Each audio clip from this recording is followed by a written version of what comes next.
everyone. Thank you for tuning into the Postmodern Realities podcast from the Christian Research Institute and the Christian Research Journal. You're listening to episode 35 of Postmodern Realities, and I'm Melanie Cogdill, managing editor of the Christian Research Journal. On this episode, I'm joined by Dr. Michael W. Austin. Mike is chair and professor of philosophy at Eastern Kentucky University. One of his recent books is Being Good, Christian Virtues for Everyday Life, and he's also a regular contributor to the Christian Research Journal. In the 2017 Volume 40, Number 2 issue of the Christian Research Journal, Mike has written an article for our Viewpoint column. Viewpoint addresses relevant contemporary issues in discernment and apologetics from a particular perspective that's not usually shared by all Christians. We hope that readers' thinking on Viewpoint issues will be stimulated and enhanced, whether or not they end up agreeing with the author. Mike's Viewpoint article is called All Sins Are Not the Same. Mike, it's good to have you on. Yeah, it's good to be on. Thank you. Well, you know, one of those contemporary Christian cliches that we always hear out there is all sins are the same in God's sight. Sin is sin. So why do you think a lot of people believe this or cite this statement as true? Yeah, I think part of what it is that leads them to that belief is that on the positive side is they have a deep respect for God's holiness. I think we want to proclaim this statement sometimes because we think it underscores how holy and righteous God is. But too often we're just prone to minimize or justify or even ignore our sin. So it's clear that God's holiness is great, and all sin separates us. Even the smallest can do that. So throughout church history, what have people said about this idea that, you know, sin is sin and all sins are equal in the sight of God? Yeah, I've looked at that a little bit recently, and really there are a lot of people that have held that there are different levels of sin, so to speak, that some are worse than others. Of course, there's the Roman Catholic idea about mortal and venial sin, and I wouldn't necessarily want to defend that, but many others have said things that support the idea. If you look at Jonathan Edwards, he said that some sins may be more heinous than others. He said that some may be 1,000 times more dreadful than others. Spurgeon talks about little sins leading to great ones. John Calvin talks about sins being, or some of them being mere what he called delinquencies. Others were crimes and flagrant iniquities. I think you can find the idea in Luther, Richard Baxter, R.C. Sproul, among others. So it's pretty prominent throughout the history. So do you think that believing in this, you know, wrongly shapes our view of God? I think of people thinking, well, you know, I'm not as bad as like Hitler, or, you know, I haven't, you know, murdered anybody. Yeah, and I think it can prevent us from really grasping the true nature of God's holiness, of His love and moral perfection. And so I think one reason people make this statement, all sins are the same, is because it doesn't matter if you're Hitler or not, right? The consequence is the same, whether it's, you know, one of the worst things you can do or less significant. But I think that, look, if God thinks that lying to my coworker is just as evil or as wrong as murdering my coworker, that gives us a flawed view of God's morality, of God's character. And so certainly God abhors both actions, right? He hates lying, He hates murder. And the consequence, apart from Christ, of any sin is death. But it's really hard to square thinking that these two things are morally equivalent with the claim that God is a morally perfect being worthy of worship. So how do you think that believing in the fact that all sins are not the same, what's the positive thing about how we could view God? In other words, how can that give us a better picture of His character? Yeah, I think that's a good and important question. I mean, for one thing, it helps us get a glimpse of God's perfect wisdom, right? So if we can see that from God's perspective, which is, you know, the true one, obviously, that there is a difference here, that gives us an insight into His mind, into His heart. We can see that God's morally sensitive as a judgment of morality and as the source of morality. And I think, you know, as we see that He recognizes what we intuitively see, that some things are just worse to do than others. And so if we can, well, you know, I was thinking about this. You can see that distinction of the levels of action being right or wrong, even in just how our laws are set up. Of course, the law is not always consistent, but if I get caught speeding, the penalty is a lot less than if I commit vehicular manslaughter, for example. So that belief that there are these judgments of right and wrong being a degreed thing, is prevalent. And it gives us a better view of who God is as a morally perfect being. So how do you think that this statement is unbiblical? Yeah, I think that there are several places that we could draw from, but the two that come to mind most significantly for me are both from the Gospels. And they're well-known scriptures. I just think sometimes we've kind of missed it. Part of the implication is that this statement is unbiblical. So if you look at Matthew 23, where Jesus is criticizing the Pharisees and the teachers of the law, here I have the passage here. He says, "Woe to you, teachers of the law, and Pharisees, you hypocrites! You give a tenth of your spices, mint, dill, and cumin." And then this is the key part. "But you have neglected the more important matters of the law, justice, mercy, and faithfulness. You should have practiced the latter without neglecting the former. You blind guides, you strain out a gnat but swallow a camel." So it's not the excuse of the little things we don't have to worry about. I mean, Jesus is saying all the matters of the law are important, but justice, mercy, and faithfulness are more important than the small things. So that's important. And then I think of the Great Commandment, in Mark 12, where Jesus says the most important commandment is to hear, O Israel, the Lord our God, the Lord is one. Love the Lord your God with all your heart, with all your soul, with all your mind, and with all your strength. The second is this: love your neighbor as yourself. There's no commandment greater than these. And so if some commandments, I think, are more important than others, then some of our moral obligations are more important than others. And failing to fulfill such an obligation, it can be more or less evil. I think you can find stuff in James and the wisdom literature, but those are a couple key points just straight from the teachings of Christ in the Gospels that really highlight the issue. You're listening to the Postmodern Realities podcast, brought to you by the Christian Research Institute, CRI, and its magazine, the Christian Research Journal. Now, this podcast was founded in 2016 and has hundreds of episodes where we interview the various authors that write for the Christian Research Journal on Christian apologetics, Christian living, and also a lot of cultural apologetics where we review films and television shows and books for you. And so we have a lot of past content that you can discover when you subscribe to us on your favorite podcast streaming service like Apple Podcasts or also Google Play. We're on Spreaker and a lot of other platforms, so you can find us where you get your podcasts. You might want to go over to our website, equip.org, because there you can subscribe. And with the subscription to the Christian Research Journal, you receive early access to all of our online exclusive articles that are featured on this podcast that are only available to be read by our subscribers. But we know that not everyone's budget has room for a subscription, so if you would like to give us a tip instead to help us keep all of this content free and coming to you on a regular basis, please go to our website, equip.org. If you click on Journal, you'll see a tab there for Postmodern Realities Podcast. If you click on it at any landing page of any of the episodes, you will find there is a link where you can also give us a tip.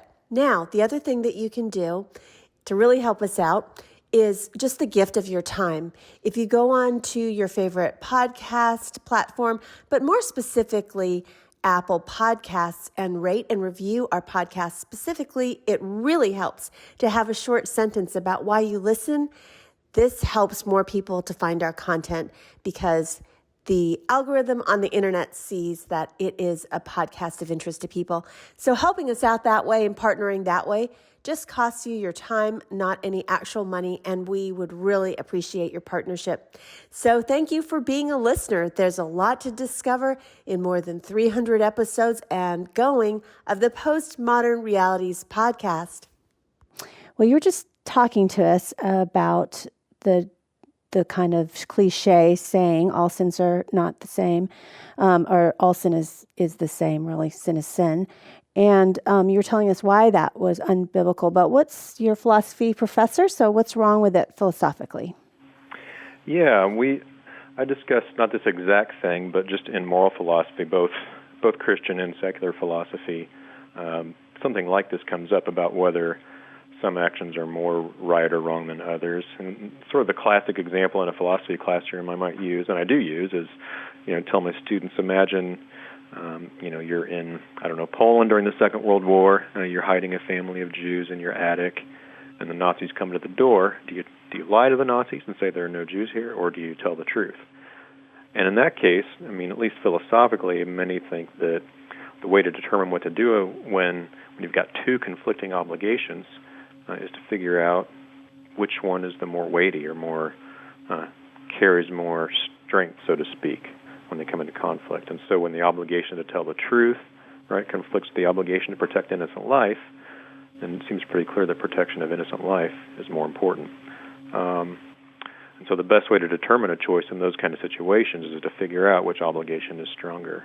And so often people, when they criticize moral theories, they note that they have a flaw of a moral theory is that it doesn't make those kind of judgments about the degree of something's rightness or wrongness. So that's a short bit. Of course, there's a ton of stuff about that, but philosophically, right, it shows how it's counterintuitive and can lead to some problems. So how might, the cliche, that all sins are equal in God's sight, have a negative impact on people who are Christians? Yeah, if it's right, which it seems clear to me it is from the Gospels and elsewhere, that it is a cliche, that it is a mistake, then it could have a negative impact. If we think of wisdom being a key moral and intellectual virtue for the believer, then someone who thinks that all sins are the same might exhibit a lack of wisdom in some situations, right? Because then we're failing to see the world the way that God does. It might cause us to value something too highly or something too lowly. We could even become like the Pharisees, right? Focused on the lesser matters of Christ-likeness while neglecting those that matter more. So you can think of people who are really meticulous about certain issues, but really don't put much time or effort into growing in their love for their neighbor or for their enemy. And so that can impact not just wisdom, but all of our character. Are there other practical ways to view sin rightly and biblically that help us in our walk with Christ? Yeah, I think we obviously want to have the mind of Christ. Part of sanctification, of transformation, is the renewing of the mind. So these judgments it's not just about having proper doctrine, which is important, but it's about having proper doctrine that we can then apply. And so I think it's apparent from the Gospels that Jesus didn't think they were all the same. So that means that, I'm trying to think, here's a way that might be even more practical, right? We should obviously deal with all of our sins. We don't want to excuse them or minimize them. But some of them are more destructive to others, either to us or to other people. And so we'd want to focus on those first, eliminating those things from our lives in partnership with the Holy Spirit, rather than just focusing on, the lesser matters. Now they're all important, but right, it should show us what are the primary ways we should focus on growing in our walk with Christ right now. It would be those more weighty matters of the moral law. And so how does that apply as we, disciple, mature Christians disciple others in their walk with Christ? I think it helps us help them develop sound moral and spiritual knowledge, a wise outlook in life. Right? We want to do that in those we're discipling. If we have children, that's important, right? And especially over the years to help them see that. For our disciples, for our kids, for those that we have an influence on, it can be very difficult to navigate decisions in what is becoming increasingly a post-Christian culture. To do that in ways that are honoring to God. And so we've got to teach our disciples, and we've got to learn ourselves how to be faithful where God has called us. And so as believers, not just working in ministry, but out in the world, right, in the secular marketplace, so to speak, this kind of wisdom is going to become more and more important because it's going to be less and less common. So how should Christians respond to maybe unbelievers, people who aren't Christians, ministering to them, especially if they hear them kind of quote this cliche back? Sometimes, non-Christians will hear some kind of Christian cliche and say, well, isn't this true that, all sins are the same in the sight of God? Yeah, this issue was raised in my mind. It was several years ago. It was a couple of former NFL players on Twitter going back and forth about this issue. One a believer, one not. And look, I think there are really important apologetics implications here. Right? If I tell somebody, as I'm engaged in a conversation, that the Christian view of morality is that there really is no difference between murdering somebody and lying to them, or stealing a pack of gum and being a racist, then I think I'm undermining the credibility of the faith, because regardless of your view of human nature, I think even those who aren't believers, just given the image of God, are able to make some judgments like that, right? These kind of moral judgments, and so we undermine their credibility. I mean, we can still, and we still should, I think, emphasize that all sins do separate us from God. So what we think of as the smallest still places us in need of God's grace in Christ. But we want to emphasize that without making the false claim that all sins are the same in God's sight. Well, that's really good food for thought, Mike. Thanks for helping us unpack one of these cliches. You just kind of hear them out there, and sometimes as Christians, we don't really seriously consider the implications of what that really means, or how it's even perceived, like you said, on a social media platform when people are debating if this is true or not. So finally, I want to end with some fun rapid-fire questions for Mike. Mike, what do you like on your pizza? Pepperoni, sausage, peppers, mushrooms, olives, onions, like the Supreme, so a bunch of stuff. So basically, you like it loaded with everything on it. That's right. Yeah, exactly. So what was your first job? My first job was, it was refereeing youth soccer games, like when I was in high school, I think. And you live in Kentucky, so what's your favorite thing about living in Kentucky?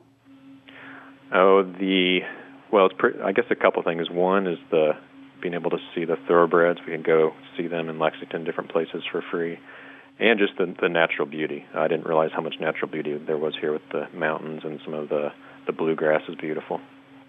Well, it's April 2017, so what's the most exciting thing that happened to you in the last month? In the last month,